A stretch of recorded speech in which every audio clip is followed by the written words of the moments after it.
I never thought of myself as the kind of person who scared easily. I grew up in a noisy part of Chicago, surrounded by honking horns, yelling neighbors, and the constant hum of the L train. By the time I turned 30, I told myself I had earned some quiet. So when I found a small place on the outskirts of a sleepy Midwestern town, old, affordable, tucked between tall pines, I didn't hesitate. I liked the house the moment I stepped inside. Sure, the floors creaked and the basement smelled like wet concrete, but the kitchen had a big window overlooking the backyard, and the office upstairs caught the morning sun just right. My realtor told me the house had sat empty for almost a year, but she didn't get into why. I didn't press. I was too busy convincing myself that this move meant a fresh start. New job, new town, new habits. I imagined quiet mornings and long evenings where the only sound was the wind moving across the yard. Winter arrived early that year, heavier than I was used to, but the isolation didn't bother me, not at first. I liked the crisp, cold mornings, the way the frost formed lace patterns on the windows, the eerie calm when snow blanketed the street.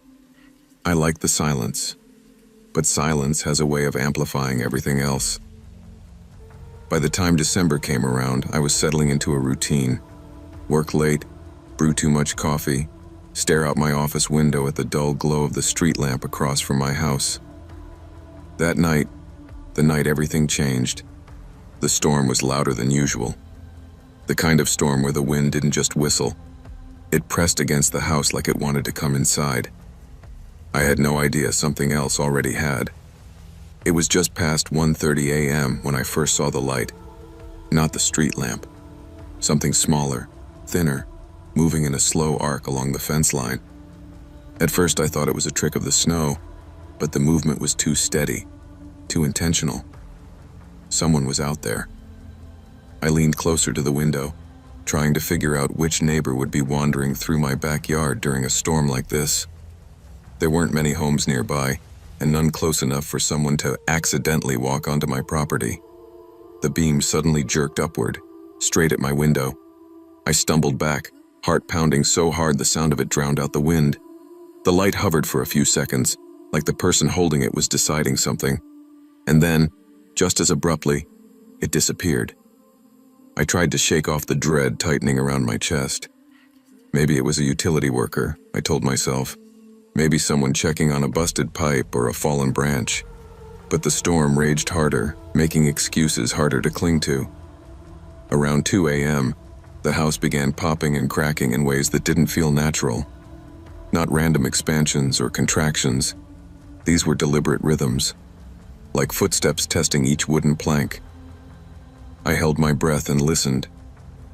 Then something slammed downstairs. Not a thud, a slam. Sharp enough to rattle the picture frames. I grabbed my flashlight and started down the stairs. Halfway down, every light in the house died at once. Not flickered, died. Total darkness fell so thick I couldn't see the steps below my feet. The storm couldn't have killed the power that fast. Not like that. Somewhere below, just barely audible over the storm, someone breathed, slow and steady. That was the moment I knew I wasn't alone. I stayed frozen on the staircase, gripping the rail so tight my knuckles hurt. The sound from below wasn't the house settling. It wasn't the wind. It was breathing, controlled, intentional, human. My throat tightened as I tried not to make noise. Then something brushed against the bottom steps. A hand. I could hear the faint slide of skin on wood, like someone guiding themselves up the stairs one careful inch at a time. I moved backward, step by silent step, until my heel touched the landing. I slipped into my bedroom and crouched behind the bed. My heart felt like it was punching through my ribs. The darkness didn't help. It felt like the whole house had been swallowed. I heard the intruder move with unsettling familiarity. Whoever it was knew the stairs, knew which parts creaked and which didn't. They ascended slowly, confidently, as if they'd climbed these stairs 1,000 times. When they reached the top, they paused. I clamped my hand over my mouth, praying they couldn't hear me breathing. The floorboard outside my bedroom door whispered under their weight. They were right there. I waited for the doorknob to turn, for the door to swing open, for a face, any face, to appear. But it didn't happen. Instead, they kept walking, their steps directed toward the other end of the hallway, toward my office. Why the office? Why go straight there? Something clicked inside me then. They weren't searching. They were following a route, a memorized path. This wasn't a random break-in. This was someone who knew the layout of my house. When the intruder disappeared into the office, I crawled, barely breathing, toward the window. I forced it open, feeling the icy air slice across my face. My bare feet hit the snow, sending shocks of pain up my legs, but I didn't stop. I sprinted to my car, jumped in, and peeled out onto the street. Only when I reached the end of the block did I call 911. By the time officers arrived, snow had already filled my footprints in the yard. I met them near my driveway, shivering in thin pajamas. 2 patrol cars pulled up, lights flashing against the storm like blue ghosts. Inside, the house felt colder than the outside air. The officers swept room by room, and I stood frozen in the doorway, afraid to step back inside. One of them returned after a few minutes, his jaw tight. "Who else has a key?" he asked. "No one," I said. "I live alone." "Well," he said, "someone was comfortable enough in here to walk straight to your fuse box." He led me to the basement door. The fuse panel hung open, every switch flipped off manually. There were muddy footprints on the concrete floor, long strides, confident ones, not the clumsy path of someone unfamiliar with the dark. Upstairs, they found more footprints. They traced a direct line from the staircase to my office. On my desk, the officer pointed to something I hadn't seen before. A smudge. A fingerprint on my computer monitor. Like someone had touched it while leaning in close. Then came the worst discovery. Footprints led from my office to my bedroom door. They stopped there. The officer turned to me. "You said you were hiding in the room?" I nodded. "He stood here," the officer said quietly. "Right outside the door. For a while, judging by the prints." My stomach twisted. That meant he'd known exactly where I was. Maybe he had been deciding whether to come in. One officer found something else. A set of faint boot tracks outside leading to the backyard fence. They vanished into the snow beyond. "Looks like he left on foot," another officer said. "Whoever he is, he didn't panic, didn't rush." Of course he didn't. He knew the house better than I did, and that was the detail that never stopped haunting me. The police asked the usual questions. Had I noticed anything missing? Had I seen suspicious people in the neighborhood? But I kept circling back to the same thought. How did he know the house so well? The next morning, after the storm finally eased, an officer returned with information. "We did some digging," he said. "Your house was owned by a man named Carter Hayes before the bank foreclosed on it. He disappeared a year ago. Locals said he was off, spent most of his time alone, had a reputation for watching people." "Watching people?" I repeated, uneasy. "He didn't like that the house was taken from him," the officer continued. "We think he may have been coming back, maybe more than once." The idea that someone had been slipping in and out before I moved in made my skin crawl. Suddenly, the little things clicked. The occasional draft, the feeling of being watched in my own office, the mysterious scratches on the basement door, the faint smell of cologne I could never explain. Maybe he'd been inside the night before. Maybe he'd been inside many nights before. The officer tried to reassure me, but what comfort could he offer? They hadn't found him. I doubted they ever would. And every creak, every shift in the house afterward made my pulse jump. I moved out 2 weeks later, left behind more than furniture, left behind the version of myself who believed quiet places were safe. Now I check every lock twice. I sleep with lights on, and every winter storm reminds me of the man who knew my home in the dark, and who walked its halls like he still owned it. I don't think he came to steal anything. I think he came to see who had taken his place. No matter how peaceful a place seems, never ignore your instincts. Safety isn't just about locked doors. It's about being aware, cautious, and trusting the quiet warnings your mind gives you before danger becomes visible. I've always believed that starting over requires a clean break, but I never expected mine to take the shape of a small 1960s rental sitting on the outskirts of Duluth. After my breakup with Matt, loud, messy, and the kind that leaves your pride scattered across 3 counties, I wanted quiet. Real quiet. So when my coworker mentioned her aunt's old place available for cheap, I didn't hesitate. The house wasn't pretty in any modern sense. Faded yellow siding, a sagging porch step, and windows with stubborn drafts. But it had privacy, and that was enough.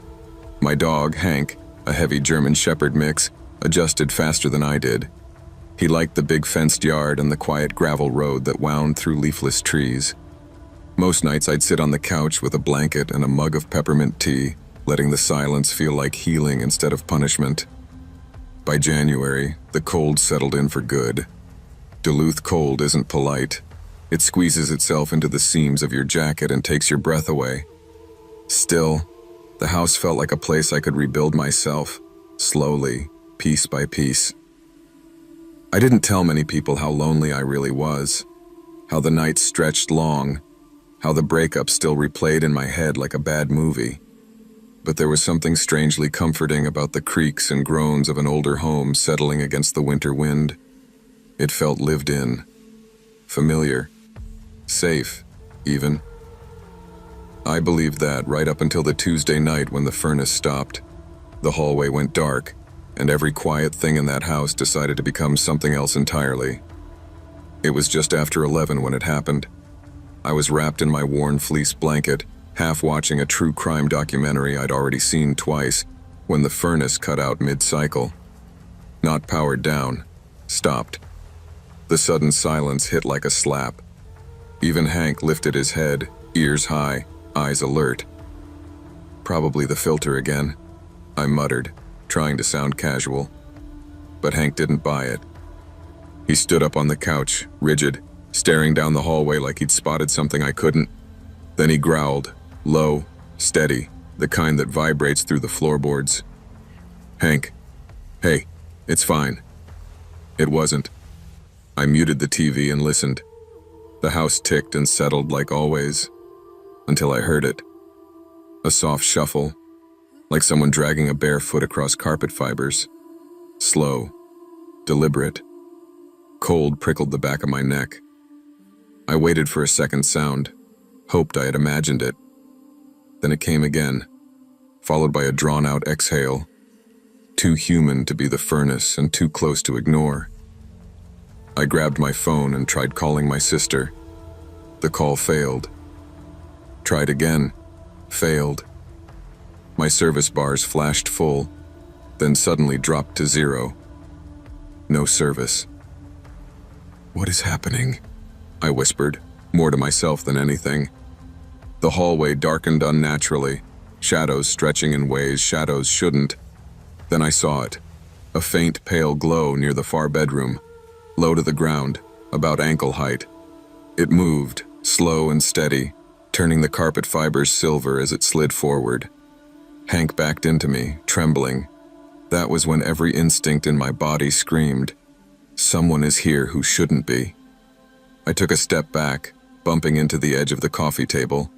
My breath caught as the glow brightened, outlining what looked like bare feet. Long, narrow, unnaturally pale. Above them, the hem of something fabric. A nightgown, maybe. Something old-fashioned. "Hello?" My voice cracked. "Who's there?" No answer, just the whisper of fabric brushing carpet. I retreated toward the front door, keeping my eyes fixed on the hallway. My fingers fumbled at the deadbolt. It jammed halfway, like something inside the mechanism resisted. Come on," I whispered through clenched teeth. Then a whisper drifted toward me. Soft, tired, heartbreakingly close. "You're in my room." Every hair on my arms rose. I yanked the deadbolt again.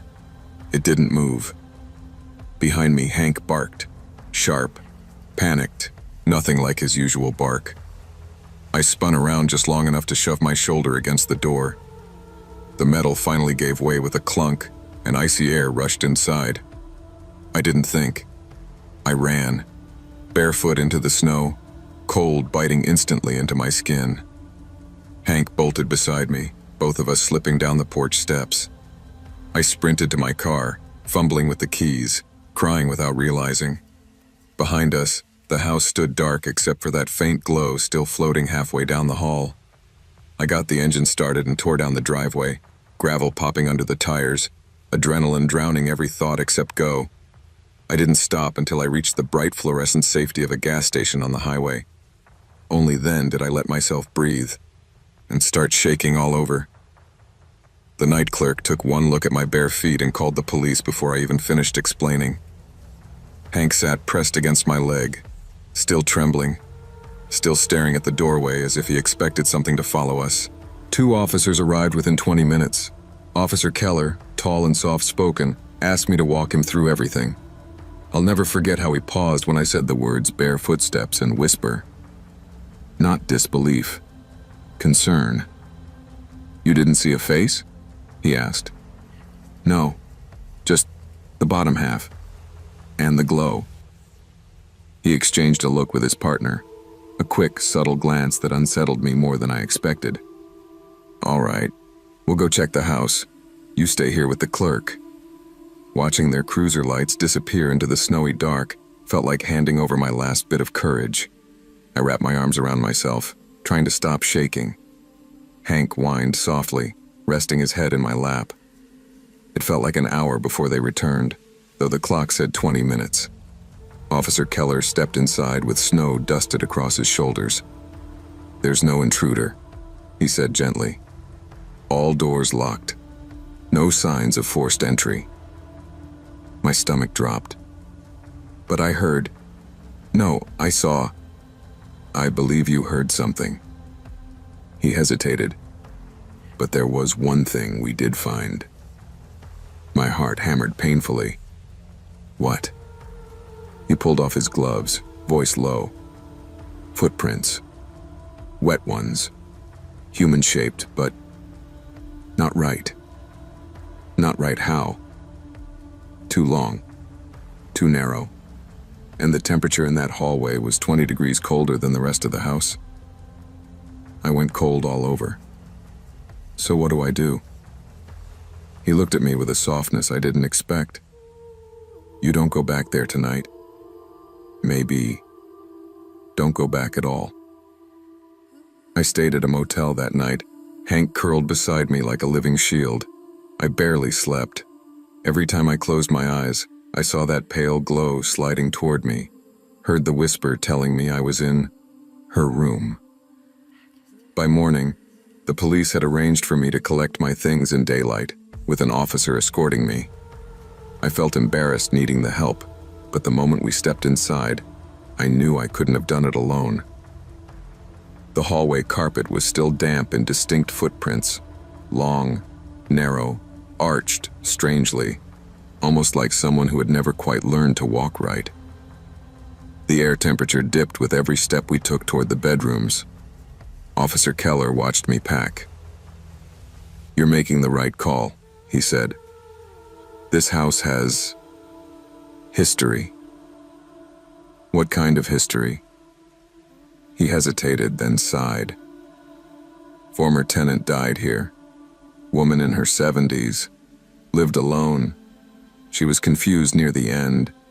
Used to wander at night, thinking people were in her room. She passed in the hallway. I felt a chill seep into my spine. She wasn't dangerous, he added. Just lost, confused. But sometimes these old places hold on to things. I nodded, throat tight. I don't think she meant to scare you, he finished. But staying here won't help you heal. He was right. Moving out felt like reclaiming something. My safety, my sanity, my future. I found a new place within 2 weeks, a sunny apartment downtown where Hank naps by the window and the walls don't whisper at night. I never drove back down that gravel road again.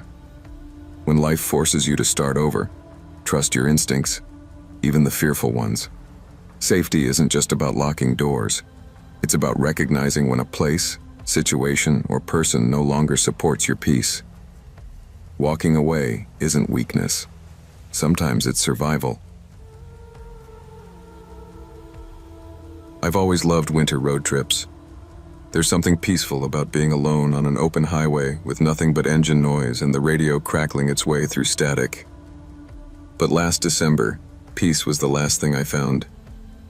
I'd been driving from Washington to Idaho to spend Christmas break with my cousin. Finals had drained me, and the idea of a quiet week away from campus sounded perfect. By the time I hit rural Idaho, snow had swallowed the road so completely that the landscape turned into one endless white blur. The painted lines were gone, the guardrails looked like vague shadows, and my wipers had been fighting for their lives for hours. I slid twice on black ice, full sideways skid, each one sending a jolt of adrenaline that made my hands shake for minutes afterward. I told myself I'd pull off at the next gas station or rest stop, but those things become rare once you're deep enough into nowhere. I was starting to wonder if I'd misjudged the route entirely when a flickering neon sign materialized through the snow. Starlight Diner, the S half dead, the light buzzing like a mosquito. Civilization, or at least heat and coffee. Inside, it was quiet. Too quiet for a place meant to be a safe stop. A young cook leaned against the counter cleaning a knife that didn't look dirty.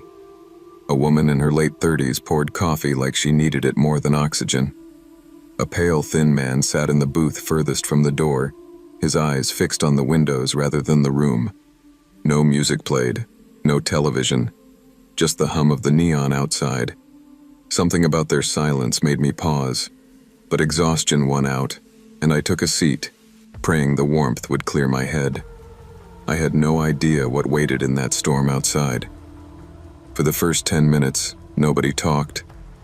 The cook muttered a half-hearted "evening," and the woman gave me a soft, nervous smile as she topped off my mug. But the man in the back booth, he didn't even acknowledge me. Pale face, hollow cheeks, unmoving. His hands rested on the table like they were bolted in place. I tried to shake off the tension. People get weird during storms, I told myself. Maybe they were worried about the roads or power outages. Still, the quiet pressed hard on my nerves. After a while, the woman finally said, "Rough out there, huh?" Like driving through milk, I joked weakly. The cook chuckled without humor. "Storm like this, you should have stopped earlier. Folks get stranded out here." The pale man never moved, didn't sip his coffee, didn't blink much. He only stared at the windows like he was waiting for someone to appear. I tried not to stare, but he made it impossible. Every minute or so, his neck twitched. Just a small movement, but enough to make my stomach flip. Then a trucker stepped in, stomping the snow off his boots. "Hell of a storm," he said. "You folks know if there's a motel nearby?"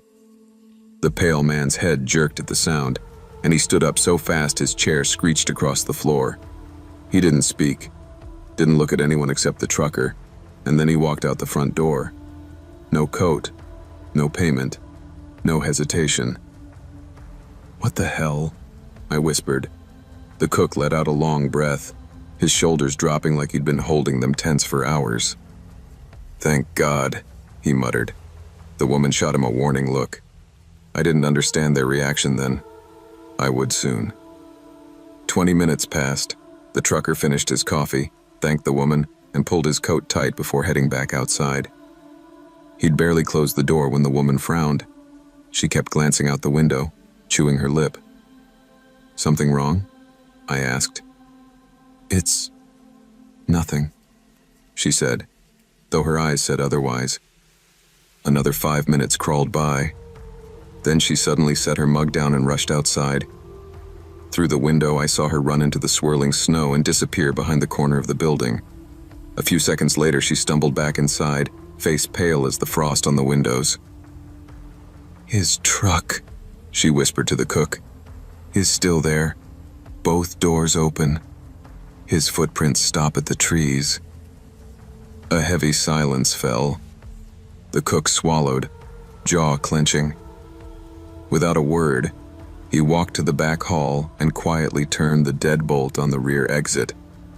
The metallic clunk echoed through the diner. "Hey," I said, standing. "What's going on?" The cook didn't look at me. "Storm's bad. Don't want the wind blowing the door open." That was a lie. Even I could hear it. The woman wrapped her arms around herself, eyes darting toward the pitch-black windows.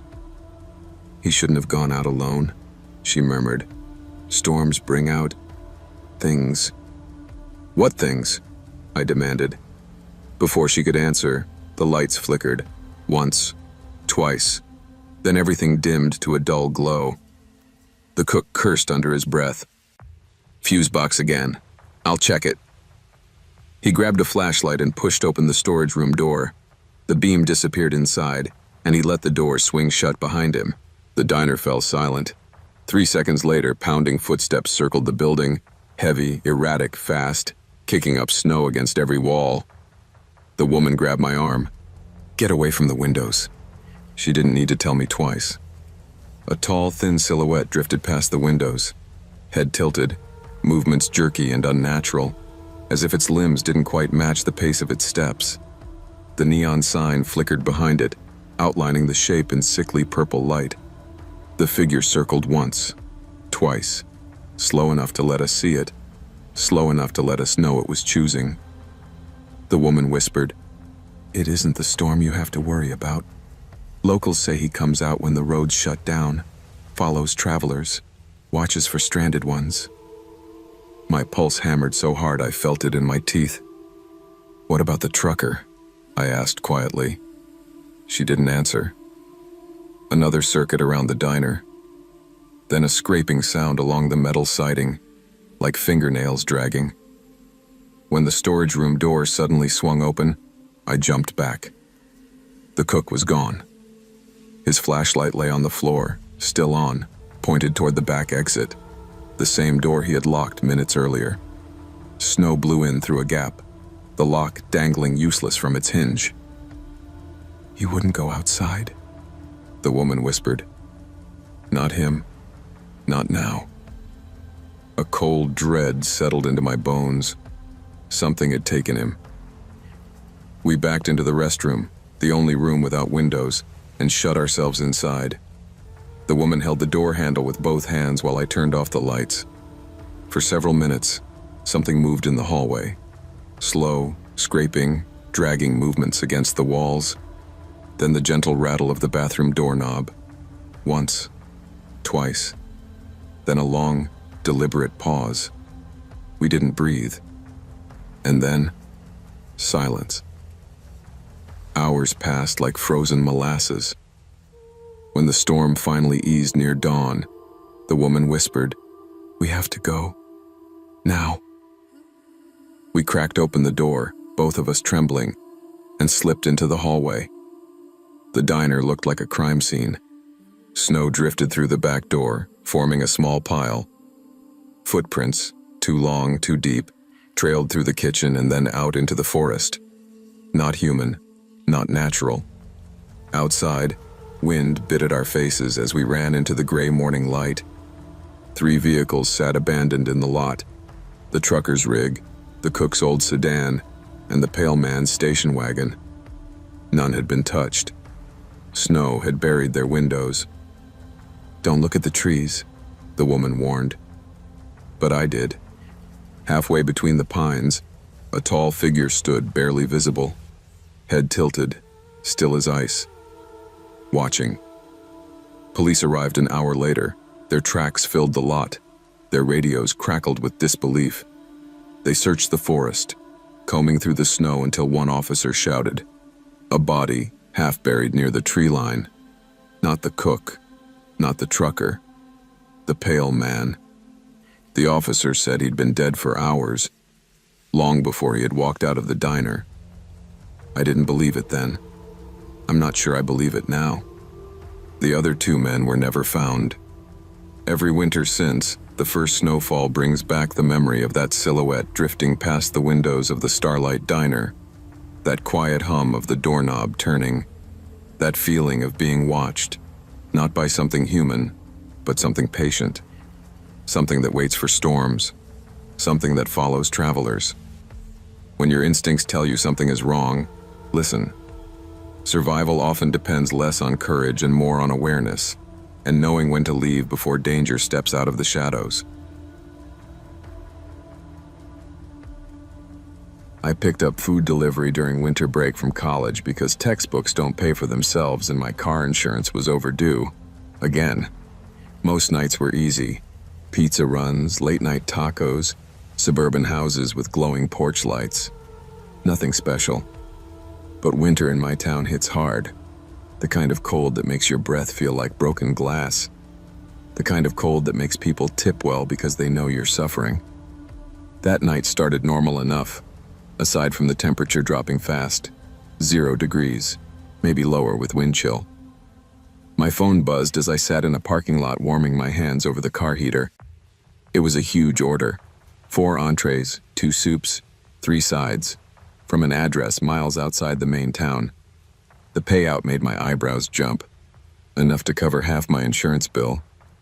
I accepted before I thought twice. The restaurant workers even joked about it. "Big family dinner?" one asked. "Or a party," another said. But something felt off about the address, just a set of coordinates more than a normal street. When I messaged the customer, he replied instantly, "Drive to the marked spot, you'll see the path." I brushed off the weirdness. Money is money. So I loaded the bags into my back seat and headed out. The drive took me through silent farmland, past fields frozen solid. The further I got, the darker it became. No houses, no barns, just forest swallowing both sides of the road. When my GPS announced I'd arrived, my headlights revealed nothing but a narrow path half buried in snow, vanishing into pitch-black trees. No driveway, no sign, not even a mailbox. I should have turned around right then, but I didn't. I called the customer to confirm, mostly because I needed reassurance that I wasn't about to deliver dinner to a moose. He answered on the second ring. His voice was low, hoarse, and unsettlingly calm. "Yes, that's my driveway. Snow hides it every winter. Just walk in. House is close." "Close like 50 feet close?" I asked. A pause. "Just a short walk." Something in his tone made the hair on my neck stand straight. Still, the payout flashed in my mind like a neon sign. I grabbed the bags, pulled up my hood, and stepped into the woods. My phone flashlight carved out a thin, wavering tunnel through the dark. Every breath froze before it left my mouth. The world grew quieter with each step, as if the trees swallowed the sound. About 10 minutes in, I noticed prints in the snow ahead of me. Fresh ones. They weren't mine. The stride was long, too wide for a normal step. The tracks curved randomly, doubling back, circling trees. At one point they stopped completely, just vanished, then reappeared several feet away, angled toward me. That was when I heard a crunch behind me. I spun fast, light shaking in my hand. Nothing but trees. I convinced myself it was a falling branch or an animal. I kept walking faster now, gripping the food bags like they might protect me. But the path didn't reveal a house. No lights, no structure, not even a clearing. Just woods stretching endlessly. My chest tightened. The cold felt heavier. When my phone buzzed with a call failed notification, I realized I'd lost service. The trees closed in around me. Snow began drifting thicker. That was when I saw it, far ahead, a soft glow between the branches. A faint, wavering light like a lantern swaying in someone's hand. But the lantern didn't move like a hand would, and it was too tall. I tried calling the customer again out of instinct, hoping the signal might catch. The phone rang once, then cut off with a distorted crackle. The glow between the trees swayed gently, like someone breathing. I whispered to myself, "It's a porch light, just a porch light." But deep down I knew better. The light was wrong, too white, too steady, like reflection, not illumination. Then the glow blinked, not flickered. Blink, 2 points of light, 2 eyes. I didn't drop the food intentionally. My fingers simply went numb and the bags fell into the snow with a soft thud. I stepped back, barely breathing. The eyes tilted, following me. Then they rose, higher, stretching above human height. "Nope," I whispered. "Absolutely not." I turned and ran. Branches whipped against my jacket. Snow exploded beneath my feet. My phone beam jolted wildly, catching glimpses of tree trunks and drifting frost. Behind me, something moved, slow, heavy, dragging through deep snow. Not running, following. Every time I paused to catch my breath, the sound stopped too. The forest listened with me. At one point, the thing let out a low, crackling exhale, like cold wind passing through dry lungs. That pushed me into full panic. My visibility shrank to a tunnel of pixelated light from my half-frozen phone. My lungs burned. My legs felt like wet cement. The trees looked identical in every direction, and for a terrifying moment, I couldn't tell if I was going the right way. Then, faint but unmistakable, I saw the glow of my car headlights reflecting off the snow far through the trees. I ran harder, nearly slipping on a hidden stump, my pulse pounding so loud it drowned out everything else. But as I reached the edge of the woods, I saw something that froze me mid-stride. My passenger window was cracked open, and snow had been packed inside. My first thought wasn't fear, it was confusion. I always locked my car, even during quick drop-offs, especially in places like this. But the window sat open just enough for someone to reach inside. Snow covered the passenger seat like someone had pressed handfuls of it through the gap. I moved closer, heart thundering. That was when I noticed the front tire, shredded, not punctured, torn. Ribbons of rubber curled outward like something had clawed it. "It followed me out here," I whispered. Behind me, the dragging footsteps emerged from the woods again. Slow, intentional. I scrambled into the driver's seat, slammed the door, and turned the ignition. The engine roared like salvation. The slashed tire thumped and jerked, but the car lurched forward anyway. Branches scraped the sides as I accelerated wildly, refusing to look in the rearview mirror. I didn't want to see what might be there. The road back toward town felt endless. The rim spat sparks on the ice, the steering wheel vibrated violently, and the car groaned with every second I forced it forward. But stopping was not an option. By the time I reached the gas station on the edge of town, my hands were trembling so badly I could barely dial the police. The clerk took one look at me and brought over a blanket without saying a word. When the officer arrived, he listened politely, but his expression was the same one adults use when kids talk about monsters under the bed. "Probably an animal," he said. "Cougars roam that area." "Cougars don't slash tires," I snapped. "Maybe you hit something." "And opened my window from the inside?" I asked. He had no answer to that. But the part that haunted me most came later.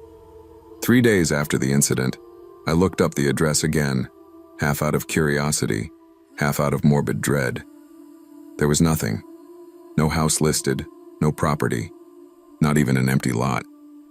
The pin dropped onto a blank patch of forest not owned by anyone, as if someone had placed it manually, guiding me to a void in the middle of nowhere. I tried calling the customer's number again. "Number not in service."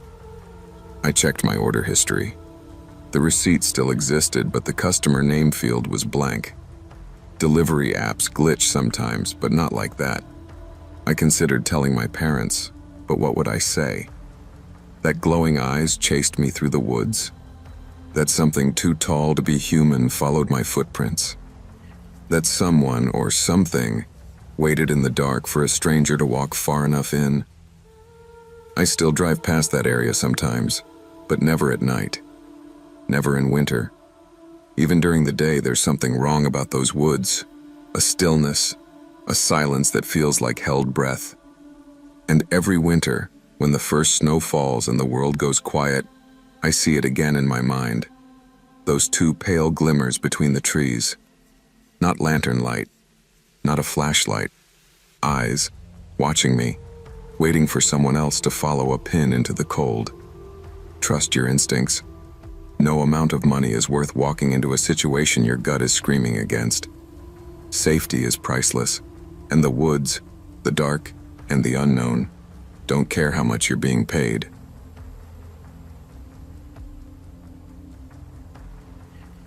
People always say nothing happens in rural Indiana. That's partly why I agreed to house sit for my aunt. A quiet weekend in a peaceful town sounded like exactly what my brain needed after grinding through the winter semester. My aunt's place sat at the edge of an enormous cornfield, the kind that feels endless even in February when nothing's growing. Just rows of broken stalks poking through snow like brittle bones. I'd spent a lot of my childhood around this area, visiting during summers. Back then, the isolation felt magical, like I'd stepped outside normal life. Now, at 24, it felt more like a test. Could I handle being alone with nothing but wind and space? My aunt left early Friday morning for a work trip to Denver, giving me her usual list. Water the plants, bring in the mail, watch the thermostat. The house itself was modern. Big windows, clean lines, the kind of place that looked brighter on the inside than out. I settled in with a throw blanket, a mug of cocoa, and a determination to enjoy the quiet. The cold front hit around midnight. I could hear the wind forcing itself through the ventilation ducts like it was trying to come inside. By 1 in the morning, I finished my movie and stretched, thinking about heading to bed.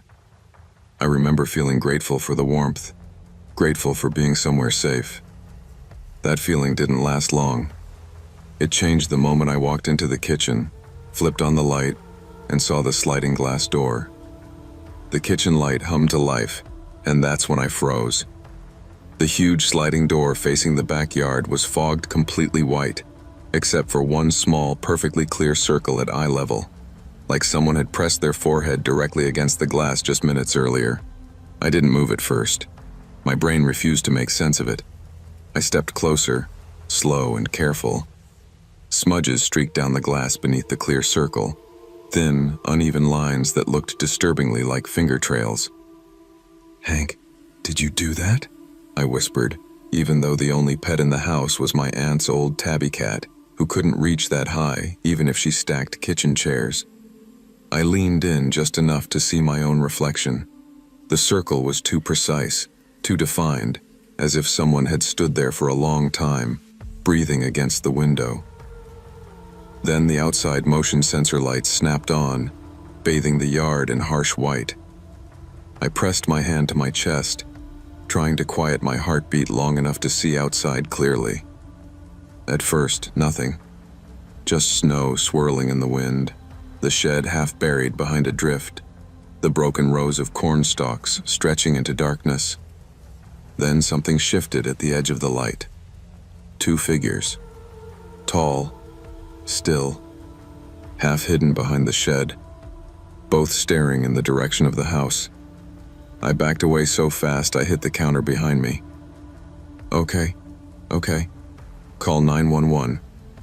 My hands shook as I reached for my phone. The dispatcher's voice sounded far too calm when she told me officers were busy with storm-related accidents. "We'll send someone as soon as possible." I wasn't sure I had that long. I crouched behind the kitchen island, the cordless phone clutched to my chest like some kind of shield. The sliding door loomed ahead of me, the kitchen pitch dark except for the faint glow from the stovetop clock. I peeked out. One of the figures had moved. He stood at the edge of the patio now, maybe 10 yards away, tall and bundled in dark winter clothing. Hood up, hands at his sides. No flashlight, no phone, just watching. My breath fogged the air. "Please let the police get here soon. Please," I whispered, barely making a sound. The second figure remained by the shed, blocking the quickest path to the road. My stomach sank with the realization. They weren't just wandering. They were staging themselves. Then I heard it. A slow scraping sound from the front of the house, as if someone was dragging something across the siding. I crawled toward the hallway, my knees knocking against the hardwood floor. The entryway window was frosted over, but a shadow moved across it, tall, unmistakable. Someone was at the front door. The doorknob jiggled. My pulse slammed in my ears. I scrambled back toward the laundry room, the only space in the house with no exterior windows. I closed the door softly, praying the hinges wouldn't squeak. Outside, I heard tapping, windows being tested, soft thumps along the siding, footsteps circling. They moved with purpose, mapping the house from every angle. It felt like the walls were shrinking around me, like the quiet house I'd trusted had turned into a trap.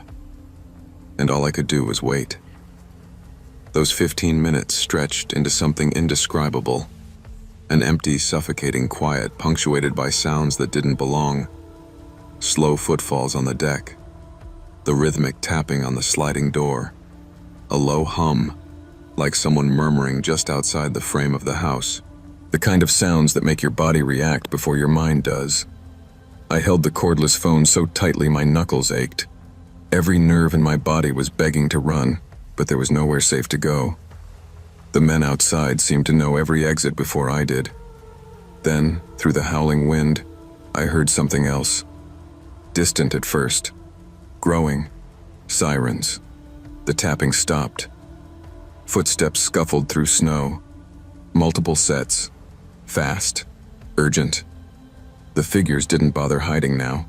They were running. Not toward the road, not toward the shed, but straight into the cornfield. The police pounded on the front door a moment later. "Sheriff's Department. Aaron, you can come out." My legs barely held me as I left the laundry room. The officers swept through the house, flashlight in hand, calling clear on each room. When they reached the sliding door, they paused. One officer crouched down, studying the glass. "That circle. You didn't touch this?" "No," I whispered. Someone was looking inside. Outside, the yard showed nothing. The storm had eaten every footprint. "Tracks should be everywhere," the deputy said, frowning. "Even in snow like this." "They ran into the cornfield," I insisted. He shook his head. "We checked. Couldn't find so much as a broken stalk." The empty yard felt like a threat all by itself. I didn't sleep at all that night, even with 2 officers parked outside until sunrise. My body felt wired, like fear had settled deep in my bones. I kept replaying the image of that clear circle on the glass, so perfect, so human, so close. The next morning, my aunt flew home early. The moment she hugged me, I broke down, all the adrenaline I'd held inside spilling out in one overwhelming rush. "You're not staying another night here," she said immediately. "Absolutely not." I packed my things with shaky hands. Every window felt like a set of eyes. Every shadow felt too deep. Even the daylight couldn't soften the memory of those figures watching from the yard. A neighbor stopped by later that afternoon, having heard the police were out the previous night. He was an older man, soft-spoken, the kind who'd lived beside that cornfield his whole life. "You're not the first to see them," he said quietly. "Tall men, dark coats, out by the fields at night. Nobody knows who they are. They don't come close to most houses." He paused, eyes drifting to the sliding door. "But sometimes they do." My aunt stood protectively between us, one hand on my shoulder. "We're moving," she said. "This place is going on the market." I didn't argue. I didn't even look back when we drove away. Some places don't want you there. Some warnings you don't question. And I was never going to set foot in that house, or that field, again. I didn't move into the old Victorian to find myself. I moved in because I had nowhere else to go. After weeks of arguing with my family, shouting matches that drained the air from every room, I grabbed whatever fit into my car and drove until I couldn't anymore. That's how I ended up at the pale blue house on Linden Street, a 3-story Victorian that had been chopped into rental units by a landlord who looked permanently tired. It creaks a lot at night, he told me as he handed over the keys. Old bones. Don't let it freak you out. My new apartment sat on the top floor, tucked under slanted ceilings. The place smelled faintly of warm dust and lemon cleaner. I tried to feel grateful. I tried to breathe, but that first night, during a February storm that rattled the windows like someone knocking to be let in, the house felt less like a home and more like a large, restless animal. Creaks came from everywhere, floorboards, walls, even the radiator that clanged like a metal heartbeat. I told myself I could handle it. I needed to handle it. The vent near my bed, though, that was different. It started with faint clicking, like someone gently tapping a pencil on the metal. Then a soft, rhythmic puff of air, too steady to be random drafts. I pulled my blanket up and whispered, "Just settling sounds, just settling," but then something whispered back. A clear, breathy voice drifting through the vent. "I see you." I froze. The storm outside kept howling, but everything inside me went dead still. I waited for laughter or more voices, some other tenant messing around. Nothing. Then came the scratching. At first, I tried to rationalize it. Maybe a raccoon got into the ducts. Maybe the neighbor downstairs was messing with the vents. I pressed my ear close to the metal. Scratch, scratch, scratch, long and deliberate, traveling from one end of the vent to the other. It sounded like fingernails dragging slow trails through dust and rust. My skin prickled. "Knock it off," I shouted, and smacked the vent with my palm. Silence. I exhaled shakily and climbed back into bed, angry at myself for getting spooked so quickly. I stared at the ceiling, counting the seconds until sleep finally tugged me under. It couldn't have been more than an hour later when I woke to a noise that punched straight through my half-dreaming haze. Crawling. Something was inside the ventilation system, dragging itself through the narrow ductwork. The sound was awful. Knees scraping metal, elbows thudding, a slow, uneven shuffle like someone forcing themselves forward inch by inch. My digital clock glowed 2:14 a.m. I whispered, "No, no, no, no." The crawling stopped directly above my bed. A cold draft slid through the room even though the heat was off, lifting the hair on my arms. Then, with a soft metallic creak, the vent cover above me flexed. A hand slid through the grate. Small, pale, gray-tinted. Dust coated its impossibly thin fingers, each one bony and wrong, like the joints were reversed. The hand gripped the metal edges and began to pry, lifting the cover bit by bit with slow, patient effort. My scream caught in my throat. I stumbled out of bed and bolted into the living room, shaking so hard I almost dropped my phone as I dialed 911. 911. "What's your emergency?" My voice broke. "Someone's in my vents. Someone's in my apartment. Please, please send someone." The dispatcher asked for my address, my name, whether I could lock myself somewhere safe. I told her I was behind the couch. I didn't dare turn on the lights. The vent in my bedroom made a metallic bang, something heavy dropping onto the floor. Then came footsteps. Soft. Slow. Unhurried. Like the thing that had crawled through the ducts now walked upright. Each step was measured, almost curious. Brushing through the dust I hadn't noticed on the floor earlier. My apartment grew colder. The kind of cold that slipped through your ribs and stayed there. I clamped a hand over my mouth as the footsteps wandered toward the living room. They stopped inches from me, just on the other side of the couch. I could hear it breathing, not like a person. Too long, too wet, like it was trying to inhale the entire room at once. It sniffed, once, twice, searching. Then, from the front door, came pounding police, knocking hard enough to shake the walls. The footsteps vanished, not ran, not retreated, vanished. The cold faded with them, like the temperature itself, followed the thing wherever it went. "Ma'am, we're coming in." The door swung open, and 3 officers swept through the apartment with flashlights drawn. What they found made my blood run colder than anything I'd heard in the vents. The vent cover in my bedroom ripped partly off, dust coating the floor in thick trails, long scratches in the wood far too long for any person, but nothing alive in sight. I sat on the couch wrapped in a blanket while the police continued checking every inch of the place. My hands trembled so badly I could barely hold the warm mug of water they gave me. Officer Ramirez knelt in front of me. "You're safe now. There's no intruder here." I almost laughed. It came out more like a choke. There was something in my vents. It touched the grate. It dropped into my room. I heard it walking. He exchanged a look with his partner. They'd clearly seen the scratches and the dust trails. They just didn't know what to do with them. My landlord arrived 20 minutes later, rubbing sleep from his eyes. When he saw the torn vent, his whole face tightened, not with surprise, but with recognition.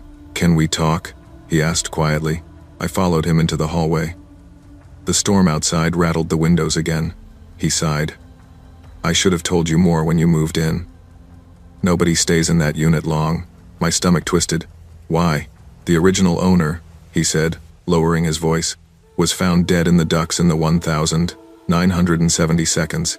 A mental health crisis. He crawled in during a breakdown and got stuck. They didn't find him for days." I felt bile rise in my throat. "Ever since," he continued, "tenants claim they hear movement in the vents, whispers at night. Some say they wake up to see the grate bent or fingernail marks around the screws. I never believed any of it." He glanced toward my bedroom. "Until now." I stared at him, stunned. "You rented it to me anyway?"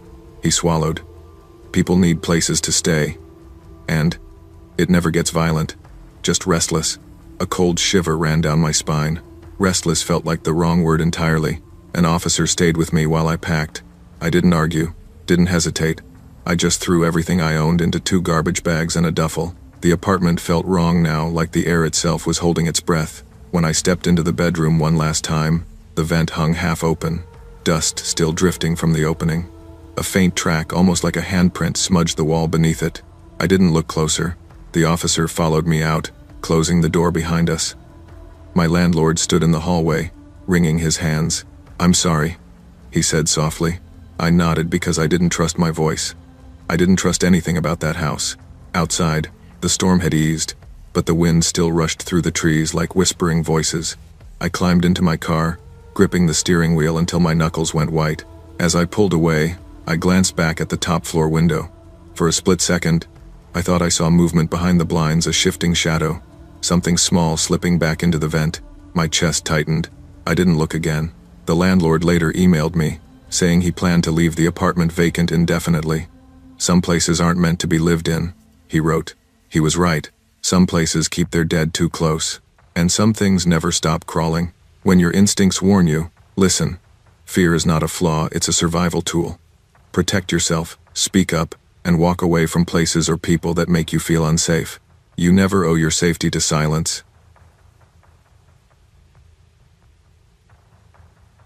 When I first moved into the cabin, the silence felt like a blessing. After years of city noise, sirens, shouting neighbors, garbage trucks at dawn, I thought isolation would be the cure for my burned-out brain. The rental listing had called it a peaceful forest retreat. That was true, I guess, depending on your definition of peaceful. The nearest grocery store was 30 minutes away. My closest neighbor lived down a dirt road so overgrown I wasn't sure anyone actually lived there. Still, the place had charm.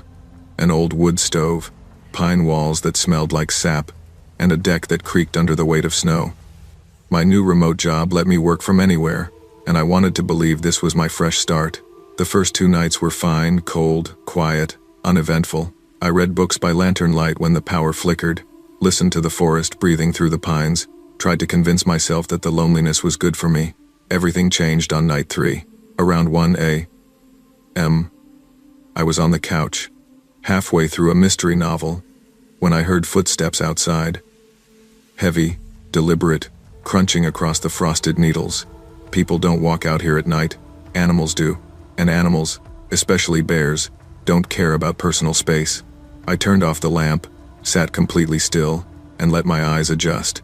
That's when I saw a silhouette rise behind the kitchen window. A person tall, impossibly thin. I froze, book slipping from my hand.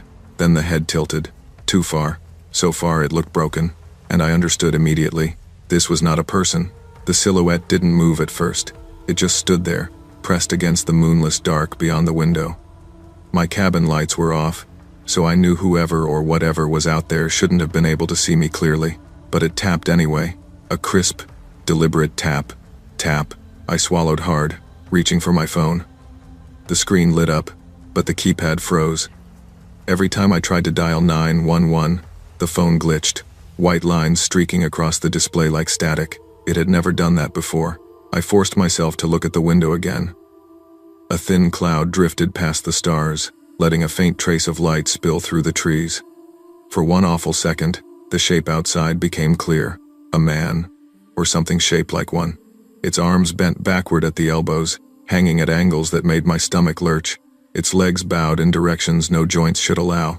But the worst part, the part that made my throat close, was its face. The thing stood with its back to the glass, yet its face, twisted around, rotated too far, stared directly at me with a wide, unnatural smile. The teeth were sharp, uneven, like they'd been filed by hand. My breath hitched. The smile widened.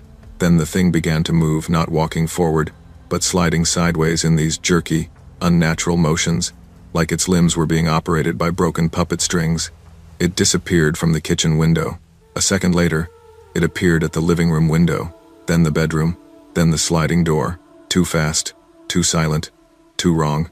I slammed the curtains shut and backed away, my heart hammering so hard the whole cabin seemed to pulse with it. I needed somewhere to hide. I ducked into the pantry, the only room without a window, and shut the door quietly, trying not to breathe too loudly. The space was small, boxed in by shelves and cool, dusty air. My phone still refused to work, flickering like a dying firefly. Outside, the creature dragged something sharp along the cabin's siding, scratching slowly, testing the walls. I squeezed my eyes shut, praying it would lose interest. But the sound didn't fade. Then everything went quiet. At first, I thought maybe it had left. That maybe, against all odds, the thing had lost track of me. Then the attic creaked. Not the soft settling of wood. No, this was weight. Slow, uneven weight pressing into the beams above my head. My breath froze in my lungs. It was inside. I heard its steps, bones cracking, joints popping with each movement as it dragged itself across the attic floor. The creature moved like it had too many limbs, and none of them worked right. Something scraped against the pantry ceiling, then silence again. I counted the seconds in my head. 1, 2, 3. Footsteps landed outside the pantry. Close. Too close. A shadow passed under the door, long and distorted, legs bending backward like a deer that had been turned inside out. The creature sniffed loudly, dragging air through those jagged teeth. I clamped my hand over my mouth, terrified even a single breath would give me away. The scratching started at the bottom of the door, tracing the wood grain. Slow, curious, patient. Then suddenly, nothing. The air went still. The cabin went silent. I didn't move. Not until morning light seeped through the cracks in the curtains. The moment I stepped out of the pantry, I felt like I'd aged years. I kept expecting to see the creature standing in the corner of the room, joints twisted, head rotated too far, but the cabin looked empty. Wrong, but empty. Sunrise filtered through the curtains in pale, forgiving stripes. I moved slowly, checking each room. What I found made my stomach churn. Deep gouges along the window frames, far deeper than any person could have made without tools. Scratches cut across the siding outside, long and looping as though the creature had dragged its fingers lazily along the walls. The attic ladder was slightly lowered. I hadn't touched it, ever. I grabbed my keys, my wallet, and nothing else. My hands shook so badly I dropped my coat twice before finally getting out the front door. The cabin stood behind me like a hollow shell, wounded and watching. I drove straight to the ranger station the moment I hit the main road. A ranger named Sullivan listened without interrupting. When I finished, he rubbed his jaw and said, "Locals have seen something out there. Tall, wrong-looking, walks strange." My skin prickled. "You're not the first," he added quietly. He didn't look surprised, just tired. He told me some people called it the backward man, a thing that moved like it was trying to imitate humans but didn't understand how. "Folks who see him never stay long," Sullivan said, "and they always leave something behind." "What do you mean?" I asked. He looked at me seriously. "You left more than your belongings in that cabin. You left your attention. He won't get that again." I didn't go back. I left Oregon that same afternoon, driving until the trees thinned and the world felt normal again.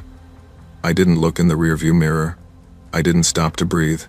I didn't stop for gas until my car nearly stalled. Every time I blinked, I pictured that smile too wide, too sharp, too wrong, and the way it circled my cabin like it already knew the layout, as if it had been waiting for someone to move in, waiting for me. The police later contacted me, confirming what they found at the cabin: gouges in the ceiling beams, scratches near every entry point, shredded curtain rods, no footprints, no signs of forced entry, nothing to suggest a human intruder. I didn't need their confirmation. I knew what I saw. I moved into an apartment in the city, surrounded by people, noise, lights, things that feel human. But some nights, around 1 a.m., when the world outside gets quiet, I swear I hear faint tapping from the fire escape. Once, twice. Like something is reminding me it remembers. I keep the curtains closed. I keep my lights bright. And I never, ever, look out the window after dark. Some things in the woods aren't meant to be seen, and some things don't forget the people who see them. My name's Jordan, and until last winter, I worked the 11 p.m., 7 a.m. shift at a Walmart in rural Nebraska. People joke that the night shift is easy, just restocking shelves and dodging the occasional weirdo at 3 a.m. But the truth is, something happens to that building after closing. When the last customer leaves and the doors lock, the store feels too big, too hollow. Like every aisle stretches farther than it should, sounds echo wrong, shadows move in ways they shouldn't. Still, I needed the paycheck, so I learned to ignore the uneasy feeling. Most nights were nothing more than boredom, fluorescent lights, and endless carts of freight. But the night the blizzard hit, everything changed. The storm rolled in around 9 p.m., dumping snow thick enough to swallow headlights. By the time the district manager called, it was clear we weren't getting home anytime soon. "Stay put," he said. "We'll check on you in the morning." Most of the staff didn't even try to come in. It was just me, Angela, at the register, and Carl, the janitor who lived off instant ramen and conspiracy radio. "Gonna be a rough night," Carl muttered as he pushed his mop bucket toward the back rooms. Angela just shrugged, scrolling through her phone. Around 1:45 a.m., the lights flickered. Half the store went dark, leaving everything drowned in dim emergency red glow. No skylight shadows, no sense of direction, just that cavernous silence you get in places too big for 3 people. I was zoning the cereal aisle when the intercom crackled. "Jordan, aisle 4. Static swallowed the rest. Angela swore she didn't touch the system. Carl wasn't even near the registers, so who the hell said my name? I grabbed my flashlight and headed toward aisle 4. My first thought was that maybe someone slipped in before closing or hid in the bathrooms. Homeless folks sometimes tried that during storms. I wasn't scared, just annoyed, until I turned the corner. A single shopping cart sat perfectly centered in the aisle, dead center, like someone had measured the distance from each shelf. The cart was half full: paper towels, a wrench, a Christmas pillow, tortilla chips, a single baby shoe. None of it made sense together. But what froze me were the wheels. They were wet, dripping, snowmelt pooled beneath them. Nobody came in wet. The doors were locked. That cart did not belong there. I backed away and went to the nearest terminal to pull up the cameras. The feed glitched, rolling static across the screen. For a split second, just long enough to register, a tall figure stood at the very edge of aisle 4, leaning just enough around the corner that I could see the outline of a hooded head. Then the screen cut to black. "Angela, call the police," I yelled across the store. She tried. The phone line was dead. The storm had taken it out. Then all the emergency lights shut off. Pitch black swallowed every aisle. Somewhere deep in the store, something fell, then something else, then a heavy crash that rattled the metal shelves. The footsteps that followed weren't human. Long strides, too fast. Angela screamed. Carl radioed me, voice shaking. Something knocked over the mop bucket. "I think there's someone back here." Then the intercom clicked again. "Jordan. Behind you." I spun around so fast I slipped on the tile. No one was there, but we were not alone. My flashlight beam shook as I swept it across the cosmetics aisle. At first, I thought my eyes were playing tricks on me, but no. A tall figure stood at the far end of the aisle, motionless, wrapped in a dark parka that sagged strangely, as if the person inside wasn't shaped the way a person should be. The hood hung low, too heavy, as though something weighed it down. He didn't move, didn't even sway. He just stood there watching me. "Sir?" I whispered, even though every instinct screamed to run. When lightning flashed through the front doors, the whole store lit up for half a second. That second was enough. The figure was now 15 feet closer. Same posture, same stillness. But the hood tilted, and inside it wasn't a face. It was a smear, like someone had dragged a wet cloth across a photograph, just dark pits where eyes should be, glistening like something alive inside them. I stumbled backward.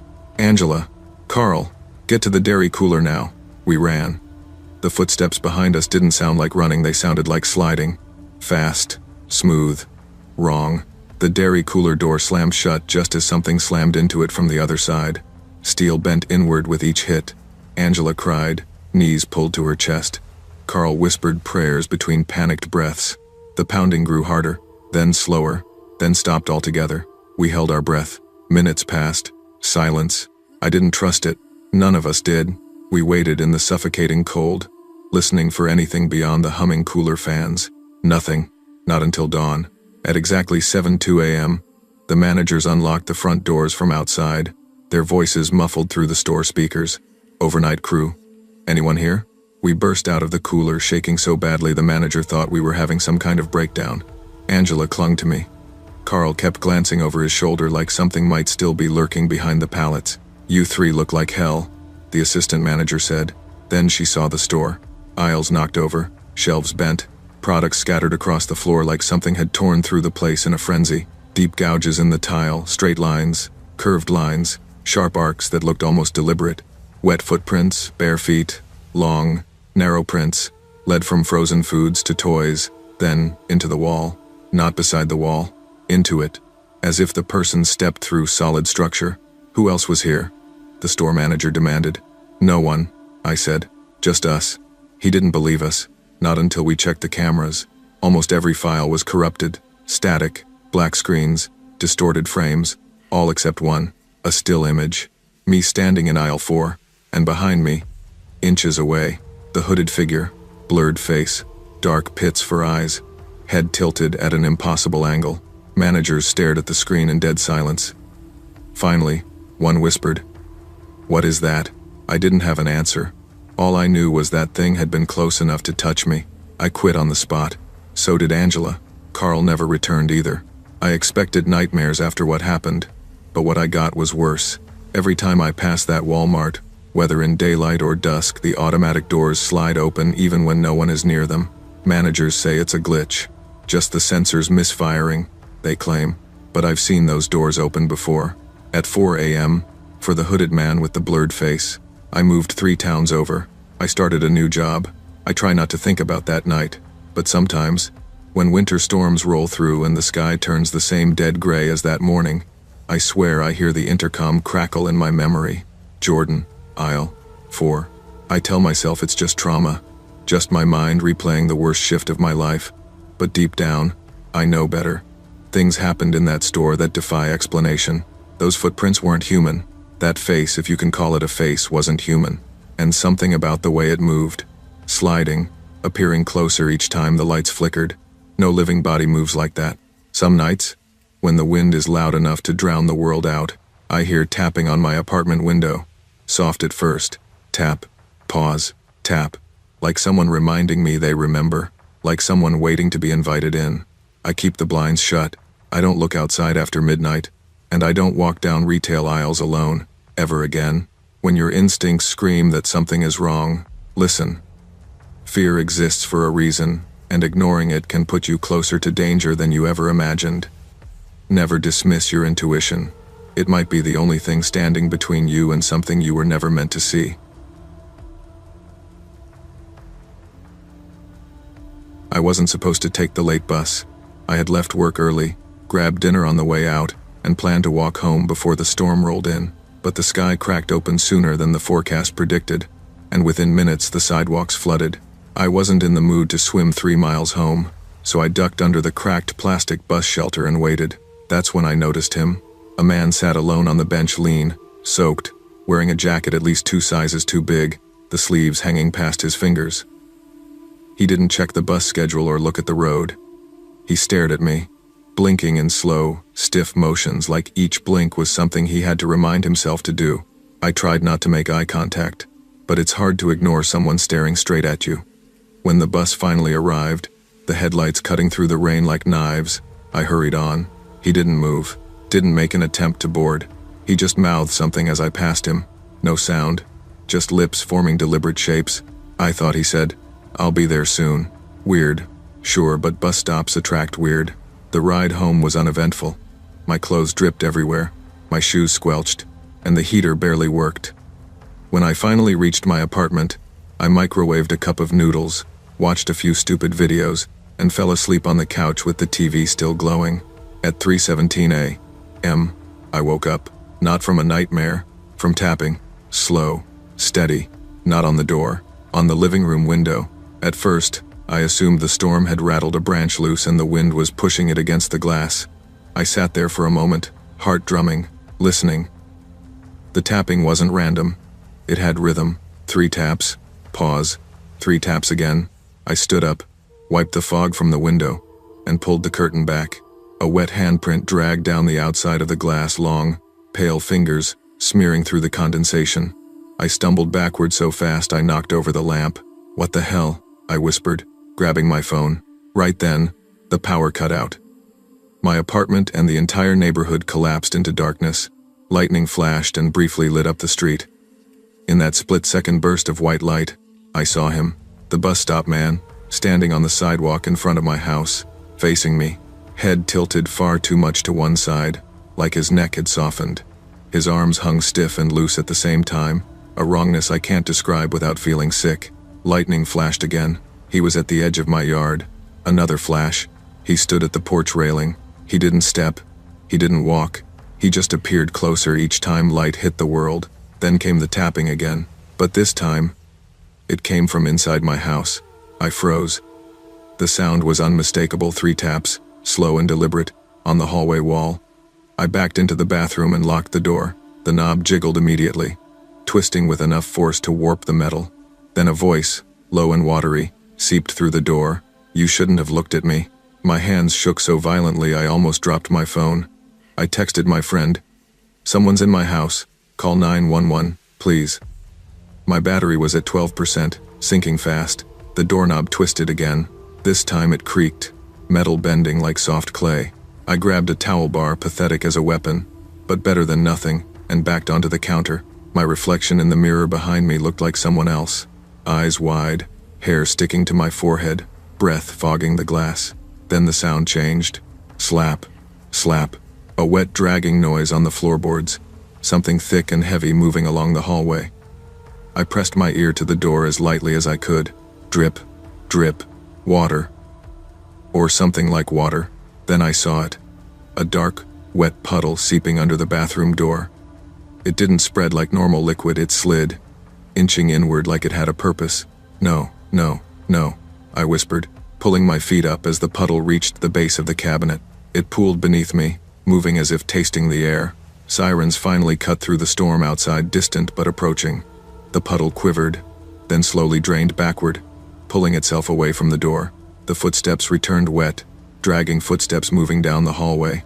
When the police burst through my front door minutes later, everything went dead silent. They found the back door wide open, rain pouring in, but no footprints, no intruder, just that puddle, evaporating before our eyes. And on the bathroom floor, a soaked bus ticket with a time written on it, 3:17 a.m. tomorrow. I didn't even pack properly. The officers told me it was probably a break-in, that my fear made things seem worse, but they couldn't explain the handprint on the window, or the puddle under the bathroom door, or why I kept smelling rainwater inside my apartment long after it dried. "I'm not staying," I said. "Not after that." One cop nodded like he understood. The other didn't. They offered to patrol the area overnight, but I wasn't sticking around to test fate. I speed-packed a duffel bag, grabbed my wallet and keys, and got into my car. The storm had calmed, leaving everything shiny and black under the streetlights. Before I pulled away, I looked toward my porch. For a second, I could have sworn someone was standing behind the railing, half hidden in shadow. I floored it out of the neighborhood. I crashed on my cousin's couch that night. She kept asking what happened, but I just said, "Someone followed me home." It wasn't a lie. I just didn't tell her he wasn't exactly alive. At 3:17:01, I lay awake on her couch listening to the hum of her fridge. No tapping, no footsteps, no puddles sliding under doors. But as I stared at the ceiling, I felt something sinking into my chest. A sense that the world had tilted, that whatever I'd seen wasn't finished yet. The bus ticket weighed heavy in my pocket. I took it out. The ink had changed. Below 3:17 a.m. tomorrow, another line had appeared. New stop. Wherever you hide. I dropped the ticket and didn't sleep the rest of the night. The next day, I bought a plane ticket one way, as far from Nebraska as I could. I didn't go home to get anything else. I didn't return the keys. I didn't file a notice. I just left. At the airport, I kept scanning the crowd. Every tall man, every soaked jacket, every slow blink. I jumped at reflections in the glass, avoided sitting near the windows. My nerves were fried, but fear keeps you alive, at least that's what I told myself. When my boarding group was called, I practically ran onto the plane. I slumped into the seat and breathed, for the first time in 24 hours, like maybe I was safe. Then the overhead lights flickered, once, twice, the same rhythm as the tapping. I squeezed my eyes shut. It's just bad wiring. It's just your nerves. It's just, the intercom crackled. Not the flight attendant, not the pilot. A low, wet voice whispered through the speakers. I told you. I'd be there soon. I bolted upright. Passengers glanced around, confused. No one else reacted like they heard it. No one looked terrified. No one saw what I saw, a drip of water sliding down the inside of the cabin wall. I pressed the call button and whispered to the attendant, I need off this plane. Please, please let me off. She frowned but let me leave. I didn't argue. I didn't run. I walked out of the airport and into the sunlight like I'd survived an accident nobody else witnessed. I'm still running from that night, but I never take buses, and I never look at strangers for too long. Trust your instincts. The moment something feels wrong, no matter how small, remove yourself.